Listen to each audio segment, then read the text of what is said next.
Terkait banjir yang terjadi di Kabupaten Ogan Kemering Ulu dan Kabupaten Muara Enim, BPBD Provinsi Sumatera Selatan terjunkan personil untuk melakukan evakuasi warga yang terdampak dan mengakali dampak yang disebabkan banjir di Kabupaten Oku dan Muara Enim.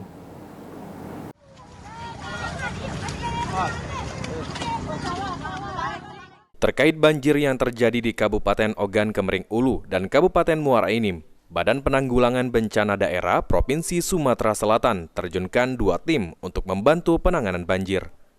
Kepala Bidang Kedaruratan Bencana BPBD Sumatera Selatan, Sudirman mengatakan, untuk kondisi banjir yang terjadi di Kabupaten Oku dan Muara Enim sudah mulai surut.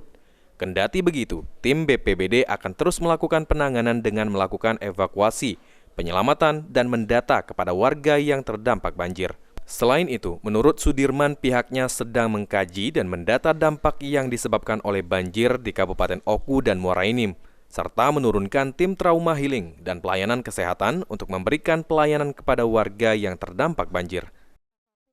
Sendiri Kak, dari BPBD terkait banjir ini? Jadi untuk penanganan banjir saat ini, tim yang ada di lapangan saat ini mengevakuasi dan menyelamatkan serta membantu masyarakat yang terdampak banjir. Yang kedua, saat ini juga tim mengkaji dan mendata dampak-dampak apa saja yang terjadi saat ini. Kita juga tim-tim di kabupaten dan provinsi sekarang sedang berkoordinasi membantu mengevakuasi, memberikan bantuan baik itu logistik, peralatan yang sekarang ini memang teman-teman lagi berjibaku di lapangan, di lokasi untuk memberikan bantuan itu. Ditambahkan Sudirman, banjir yang terjadi di Kabupaten Oku dan Muara Enim disebabkan oleh hujan dengan intensitas tinggi, sehingga mengakibatkan luapan air Sungai Ogan. Eki Saputra, PAL TV.